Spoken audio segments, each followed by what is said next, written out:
Meus irmãos, eu saúdo a todos com a paz do Senhor. Amém. Quantos estão felizes com Jesus? Levante a mão e dê um glória ao nome do Senhor. Aleluia.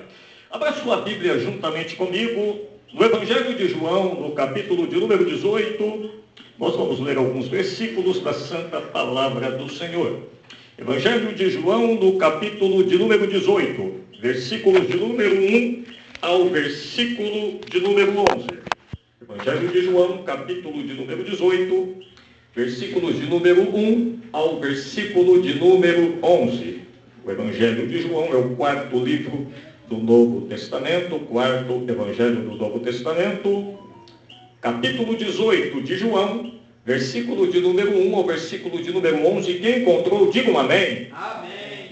Que diz assim, meus irmãos: tendo Jesus dito isto, saiu com seus discípulos para além do ribeiro de Cedron, onde havia um horto, no qual ele entrou e seus discípulos. E Judas, que o traía, também conhecia aquele lugar, porque Jesus muitas vezes se ajuntava ali com os seus discípulos. Tendo, pois, Judas recebido a corte e oficiais dos principais sacerdotes e fariseus, veio para ali com lanternas e achotes e armas. Sabendo, pois, Jesus todas as coisas que sobre ele haviam de vir, adiantou-se e disse-lhes: a quem buscais? Responderam-lhe: a Jesus o Nazareno. Disse-lhe Jesus: sou eu. E Judas, que o traía, estava também com eles. Quando, pois, lhes disse: sou eu, recuaram e caíram por terra. Tornou-lhes, pois, a perguntar: a quem buscais? E eles disseram: a Jesus o Nazareno. Jesus respondeu: já vos disse que sou eu. Se, pois, me buscais a mim, deixai ir estes, para que se cumprisse a palavra que tinha dito: dos que me destes, nenhum deles perdi. Então Simão Pedro, que tinha espada, desembainhou-a e feriu o servo do sumo sacerdote, cortando-lhe a orelha direita. E o nome do servo era Malco. Mas Jesus disse a Pedro: mete a tua espada na bainha. Não beberei eu o cálice que o Pai me deu? Amém, meus irmãos? Amém. Você pode dar mais um glória a Deus por esta palavra em nome do Senhor. Aleluia. Meus irmãos, preste bem atenção, por gentileza, em nome do Senhor Jesus. Prometo não me delongar muito tempo, porque as horas já se avançam. Meus irmãos, a Bíblia Sagrada, ela é repleta de grandes e gloriosos milagres. Poderíamos aqui ficar pelo menos aí várias horas, ou por que não dizer até mesmo a noite inteira, a falar de cada um dos milagres da Bíblia Sagrada, e mesmo assim o tempo ainda seria curto. Por que não dizer a respeito do milagre que Deus fez através de Sara, fazendo daquela mulher que era estéril, que deu à luz a um filho, cujo nome depois se chamou Isaac? Por que não falarmos a respeito do milagre que Deus ele fez em relação ao Mar Vermelho, abrindo para aproximadamente quase 3 milhões de pessoas passarem ali em terra seca, em terra enxuta? Por que não dizermos a respeito da queda das muralhas de Jericó, aonde Josué, que estava no comando de todo aquele povo, quando foi dada a ordem de no 7º dia, a 7ª e a última volta, quando fosse dada, todos os sacerdotes e os levitas tocassem as trombetas, e ali todo o povo gritasse com um grito de vitória, com um brado de vitória, e a muralha certamente caiu de cima para baixo. Então, nesta noite, meus irmãos, eu quero vos falar a respeito, baseado neste texto, sobre o nosso Deus que continua a fazer milagres até o dia de hoje. E nesta noite eu já quero abrir um parênteses aqui para dizer para você que a Bíblia Sagrada vai nos dizer que Jesus ele é o mesmo ontem, hoje e o será para todo sempre. O mesmo Deus que fez milagre lá atrás é o mesmo Deus que nesta noite te reuniu para operar o milagre que você precisa na tua vida, no nome de Jesus de Nazaré. Mas clareando e esclarecendo tudo isto, meus irmãos, nós vemos aqui neste texto um dos grandes milagres que Jesus certamente operou na vida de um homem que se chamava Malco. A Bíblia diz que no momento em que Jesus ele estava exercendo o seu ministério terreno, Jesus ele estava agora com os seus 12 apóstolos, e dos seus 12 apóstolos, Jesus ele separou pelo menos 3, para ali no jardim do Getsemane ele estar orando, ele estar buscando, ele está suplicando, e ele está agora ali buscando a presença do Pai. E a Bíblia Sagrada vai nos mostrar ali que enquanto Jesus ele se encontrava orando, que enquanto Jesus ele se encontrava buscando a presença do Pai, ali naquele jardim que era chamado Jardim do Getsemane, logo naquele Monte das Oliveiras, diz a Bíblia Sagrada que Jesus ora por pelo menos 3 vezes, e enquanto ele ora: Pai, se possível passe de mim este cálice, mas se não é possível, que seja feito tão somente a tua vontade. E Jesus ele repete esta oração por pelo menos 3 vezes, e vai nos dizer o médico amado e o evangelista, o escritor Lucas, no capítulo de número 22, mais precisamente no versículo de número 22 em diante, que ele mesmo vai relatar que no momento da agonia do Getsemane, Jesus certamente ele não estava soando ali com um suor normal, igualmente eu e a você. Ele não estava soando água, ele não estava soando um líquido comum, não. Jesus ele estava soando e chorando grandes gotas de sangue. A ciência vai chamar esse fenômeno científico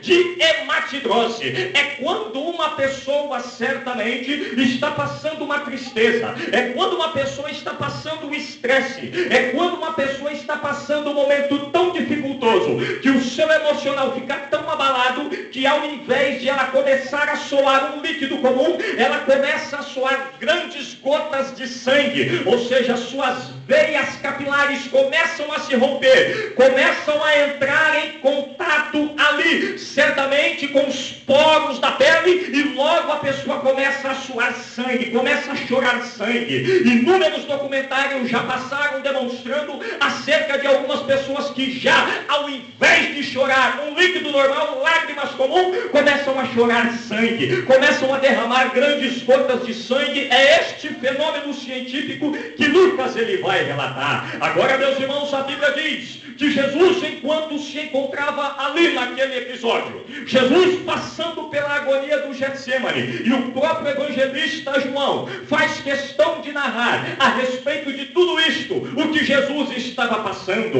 Ou seja, o evangelho de João, meus irmãos, minhas irmãs, a Bíblia vai nos mostrar que ele é repleto acerca do tema de Jesus sendo o Salvador, de Jesus ele sendo o Rei dos Reis e o Senhor dos Senhores. Por quê? Porque João, ele ali estava naquele momento observando. João estava ali perto para narrar tudo naquela hora, mas João ele vai muito além acerca deste texto, quando ele começa a dizer que Jesus ele é o Senhor dos Senhores e o Rei dos Reis. Até porque no capítulo de número 1 ao capítulo de número 21 do Evangelho de João, ele nos dá um tema específico para cada capítulo da Bíblia Sagrada. Permita-me nesta noite eu vos esclarecer acerca destes temas, os quais o evangelista João ele faz questão de narrar do capítulo 1 ao capítulo de número 21. Sabe por quê? Porque no capítulo 1 ele diz que Jesus ele é o Cordeiro de Deus que tira o pecado do mundo. No capítulo de número 2, Jesus ele é aquele que faz milagres. No capítulo de número 3, Jesus ele é aquele que ensina. No capítulo 4, Jesus ele é aquele que evangeliza a mulher samaritana. No capítulo de número 5, Jesus ele é aquele que cura aquele coxo que já havia 38 anos, que estava ali próximo àquele tanque de Betesda. A Bíblia diz no capítulo de número 6 que como tema principal, Jesus ele é o pão da vida, que sacia toda a nossa fome. No capítulo 7, Jesus ele é a fonte da água da vida. No capítulo de número 8, Jesus ele é a verdade que liberta. No capítulo de número 9, Jesus ele é chamado a luz do mundo. No capítulo de número 10, Jesus ele é chamado o bom pastor. No capítulo de número 11, Jesus ele é a ressurreição e a vida. No capítulo de número 12, Jesus, ele é aquele que entra montado em um jumentinho na cidade de Jerusalém. No capítulo de número 13, Jesus, ele é aquele chamado servo, como exemplo de servo e humilde servo diante dos discípulos que estavam lavando os pés dos discípulos. No capítulo de número 14, Jesus, ele é o caminho, a verdade e a vida. No capítulo de número 15, Jesus, ele é a videira verdadeira. E nesta noite nós temos o nosso Deus como Pai, que é o nosso agricultor. No capítulo de número 16, Jesus, ele é aquele que estava dando as suas últimas instruções.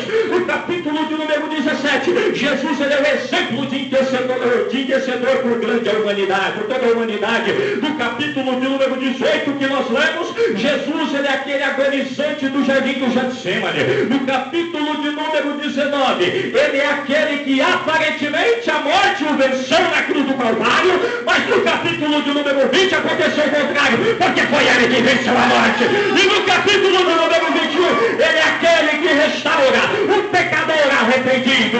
E nesta noite eu quero sentir a tua certeza e a tua convicção. Quantos nesta noite tiveram a sua restauração pelo poder do sangue de Jesus? Levante a mão e adore, levante a mão e glorifique, levante a mão e exalte o nome do Senhor.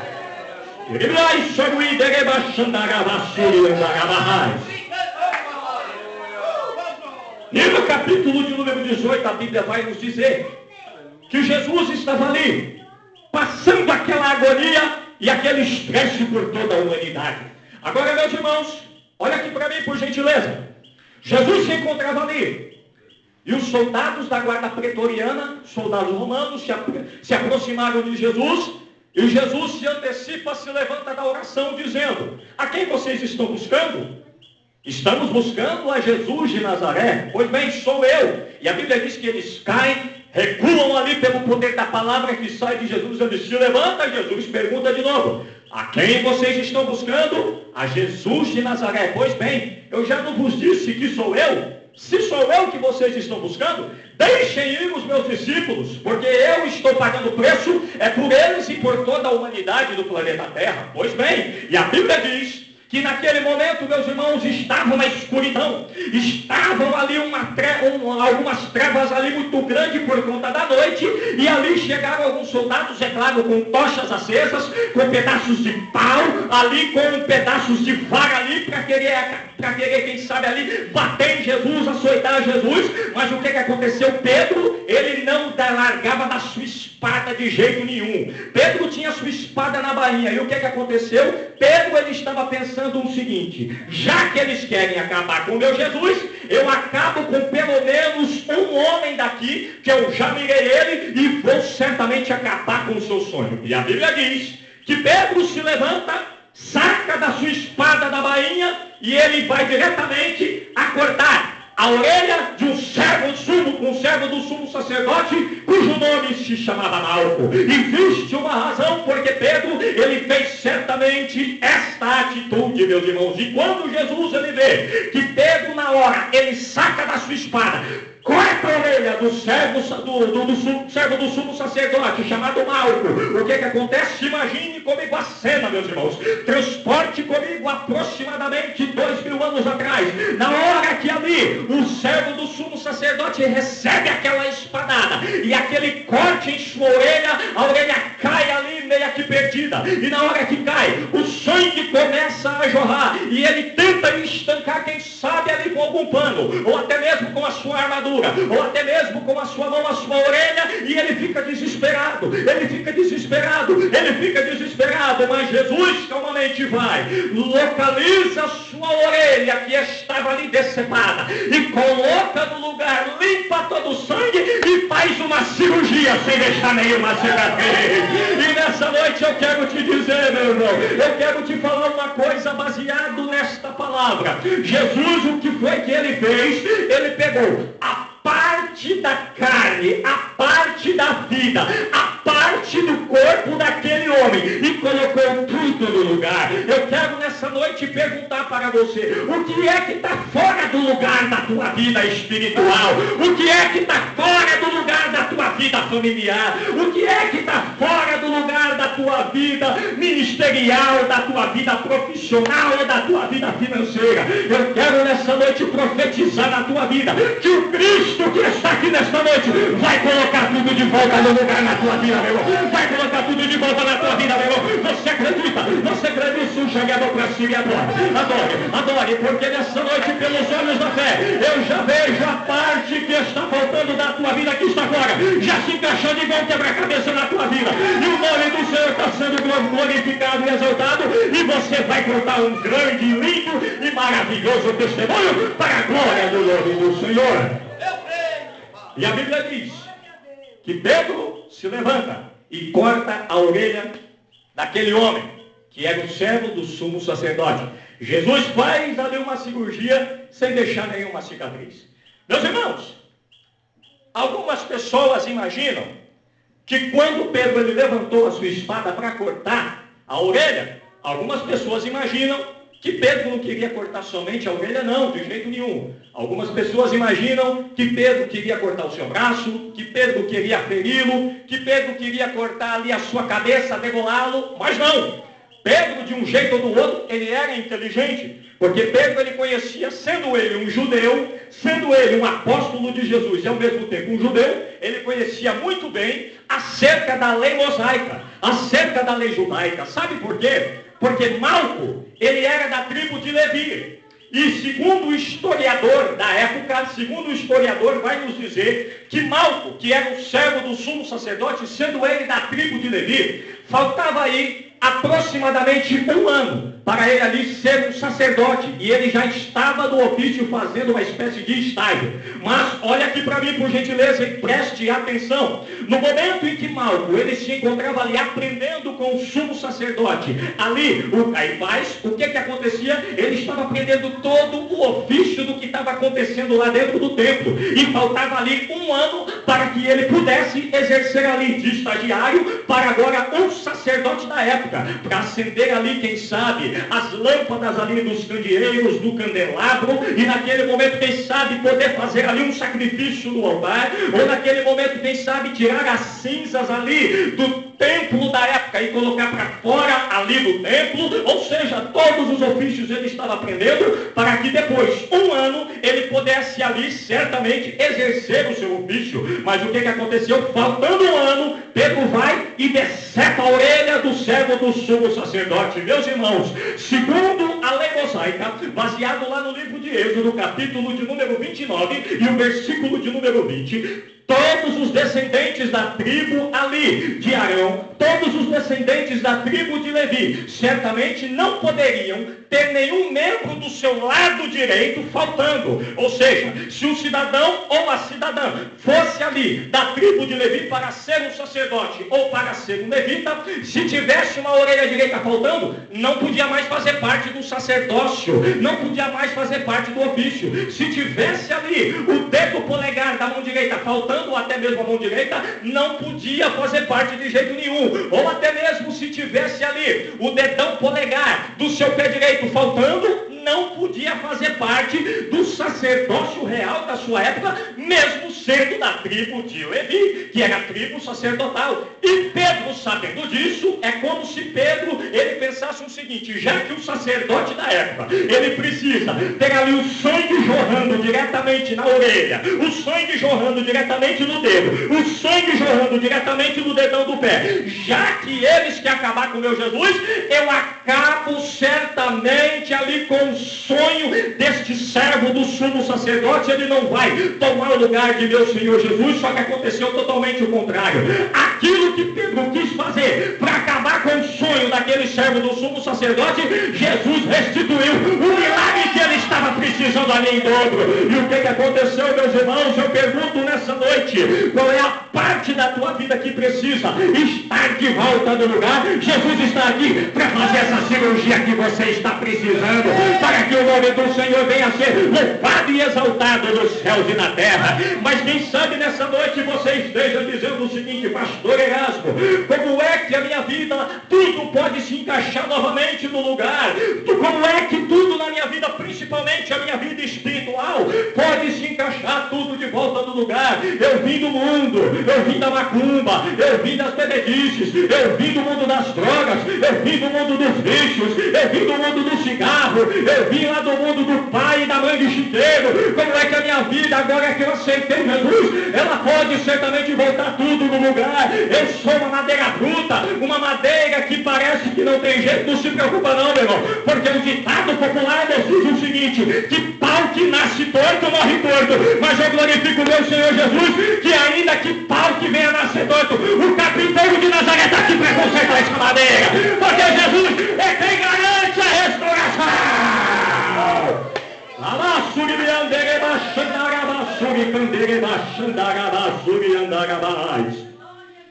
E Jesus vai, pega a orelha daquele rapaz e coloca tudo de volta no lugar. E a parte da vida daquele homem que estava precisando se encaixar era ali a sua orelha, era ali a sua audição.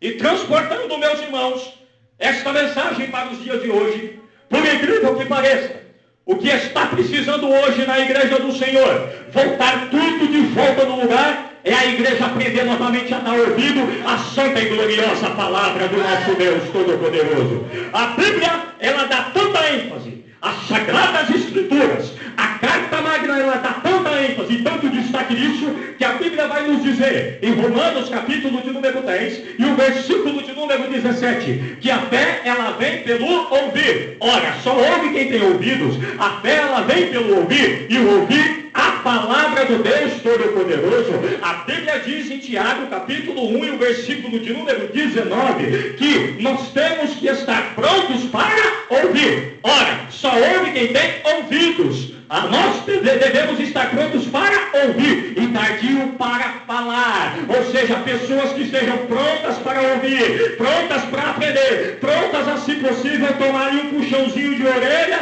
e aprender o que diz a palavra de Deus, e tardio para falar. Mas a Bíblia vai dizer em Apocalipse capítulo 2, o versículo de número 21, da seguinte forma: quem tem ouvidos, ouça o que o Espírito Santo diz às igrejas. Só que o grande problema dos nossos dias atuais é que nós estamos vendo hoje várias pessoas, vários cristãos, que certamente estão vivendo na igreja, mas não querem parar para ouvir. Até estão na igreja e estão escutando. E escutar é diferente de ouvir. Sabe por quê? Porque enquanto você está escutando aqui, o seu espírito inúmeras vezes está vagando no que vai acontecer amanhã, no que vai acontecer na semana, no que vai acontecer lá em casa na hora do Fantástico, no que vai acontecer lá em casa na hora do programa que você quer. Mas quem está aqui pode até estar do lado de fora, mas os ouvidos estão ouvindo atentamente o que diz a palavra de Deus. E o Espírito de profecia, e o Espírito Santo nesta noite diz,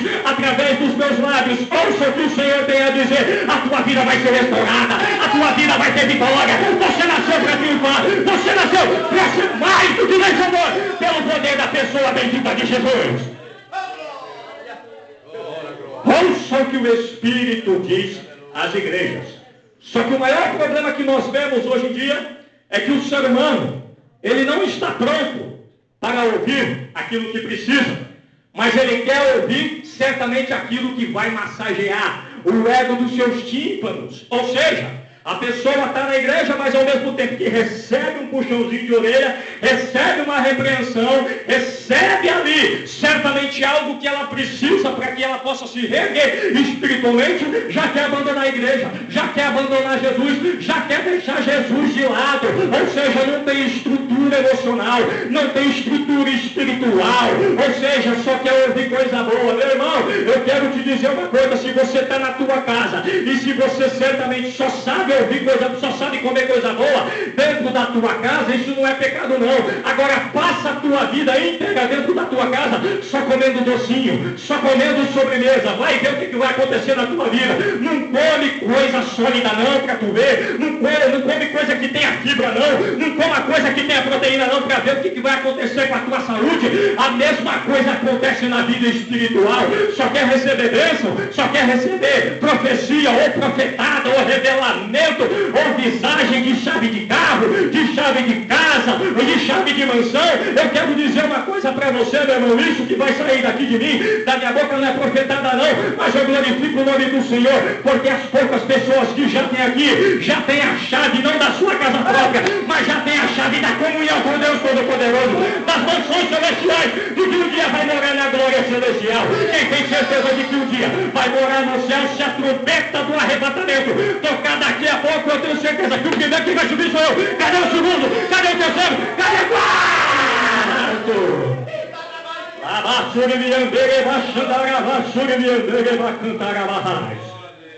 Aleluia. Esse é o grande problema que nós estamos vendo na igreja do Senhor nos dias de hoje. E um dia, eu já contei esse testemunho, mas algumas pessoas aqui já estão aqui de novatas que são ainda não ouviram de jeito nenhum. Eu fui pregar aproximadamente uns 2 anos atrás em uma campanha. E no momento que eu preguei a palavra, Deus trabalhou de uma maneira poderosa. A glória de Deus invadiu o local maravilhosamente. Quando eu terminei de pregar, sabe o que aconteceu? Eu estava indo diretamente ao meu veículo para ir embora. E o que aconteceu naquela hora? Chegou o irmão, todo daquele fanático que só queria ouvir coisa boa. E na hora o que acontece? Ele chega para mim e diz: pastor, fala meu filho, diga que eu tenho que ir embora. Ele diz: pastor, nós chegamos do culto aí abençoado. O senhor não tem uma profecia aí para mim não? Não tem uma revelaçãozinha aí não? Não tem uma visagem para mim não? Falei: tenho, e desceu quentinha aqui agora para você. E o que é, pastor? O olho dele começou a se arregalar, começou a brilhar, e ele disse: qual é, pastor? É uma fatura do dia 27 para tu pagar, para você largar de ficar ouvindo somente coisa que vem massagear o teu ego como sentido de brincadeira. Meu irmão, eu digo para você o seguinte: o que Jesus ele mandar aqui no altar, nós vamos largar em nome de Jesus, ainda que seja para edificar a tua vida, para que o nome do Senhor venha a ser louvado e glorificado. Ainda, meu irmão, minha irmã, eu já tive momento na minha vida, meu irmão, de já receber repreensão, de puxão de orelha que não foi brincadeira, ou seja, aquele tipo de repreensão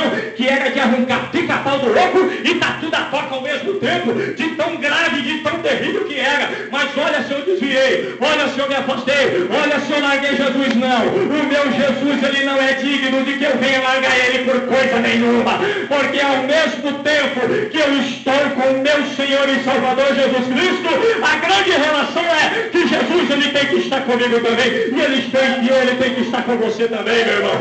Quem tem ouvidos, ouça o que o Espírito Santo diz às igrejas. Esse é o grande problema. Jesus ele passava por isso, irmão Alexandre. Sabe por quê? Porque aproximadamente 2 anos, ou 2000 anos atrás, melhor dizendo, o que aconteceu? Jesus, ele se encontrava com aproximadamente uma multidão de aproximadamente 30 mil pessoas.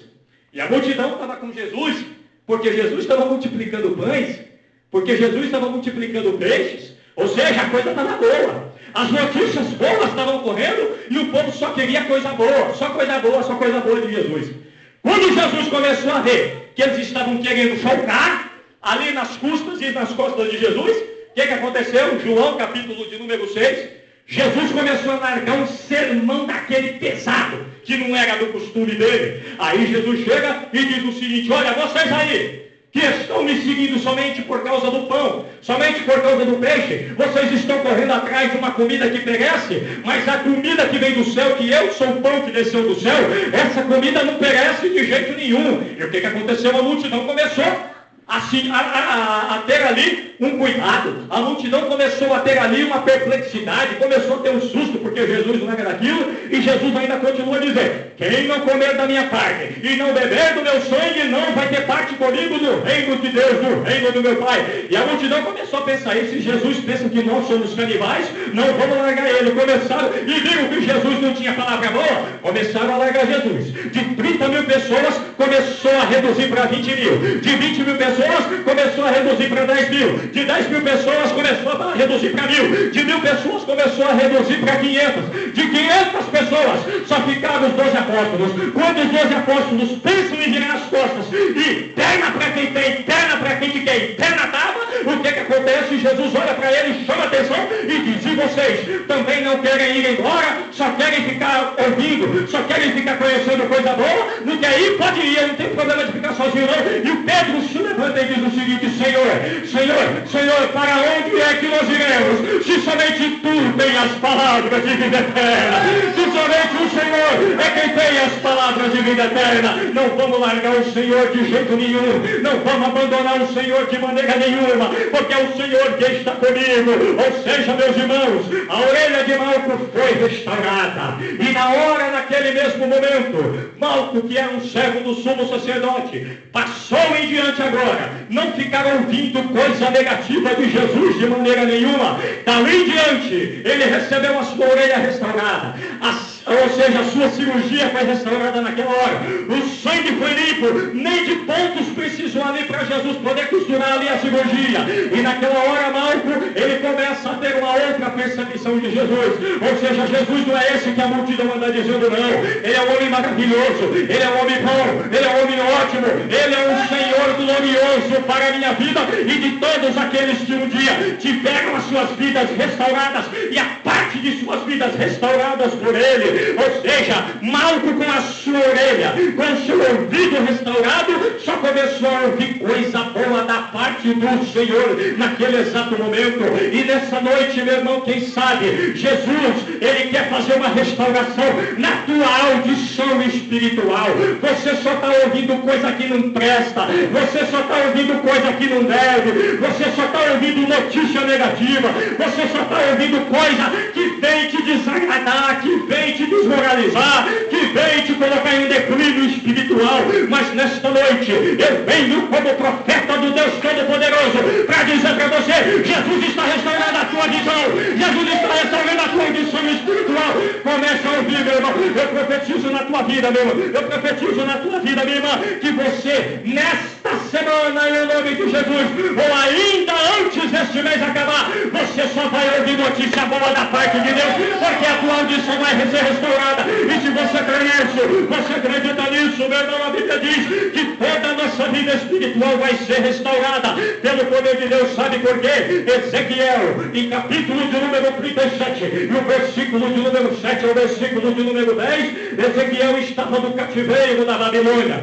E enquanto ele estava no cativeiro da Babilônia, Deus pega Ezequiel em espírito e leva ele para um vale que estava cheio de ossos secos. E ali ele começa a ver ossos para tudo quanto era lado, ossos desconjuntados, ossos sem nervos e sem juntas nenhuma, todos esbagaçados, todos espalhados e todos bagunçados ali. E Deus manda Ezequiel profetizar com as seguintes palavras: profetiza sobre estes mortos, Ezequiel, sobre estes ossos. E ele diz: e profetizei como me fora dado ordem. E o Espírito de Deus entrou sobre eles e todos reviveram. Era osso juntando com osso, tudo, cada coisa em seu devido lugar. E nessa noite eu concluo dizendo para você e perguntando: qual é a parte, meu irmão, da tua vida que precisa estar de volta no lugar? É a paz que já foi-se embora, é a parte da paz que já foi embora da tua vida, é a parte da felicidade que já foi embora há muito tempo,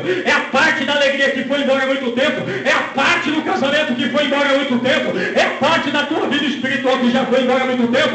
E a Bíblia Sagrada nos diz que foi pelos 4 ventos do Espírito Santo que soprou, e o Espírito entrou sobre aqueles ossos e começaram todos a se encaixar, osso com osso, junta com junta, nervo com nervo, pele com pele, espírito com espírito. E agora está o exército reunido para enfrentar Satanás cara a cara naquele momento, e o inferno cara a cara. E eu vejo pelos olhos da fé os 4 ventos do Espírito soprando sobre esses 4 pontos desse local, desta casa de oração. A tua vida está desmantelada, está tudo fora do lugar, o Espírito Santo está soprando e está colocando tudo de volta no lugar. Em nome de Jesus, meu irmão, começa a sentir a restauração da tua saúde. Em nome de Jesus, meu irmão, começa a sentir a restauração do teu trabalho, a restauração da tua família, milagre!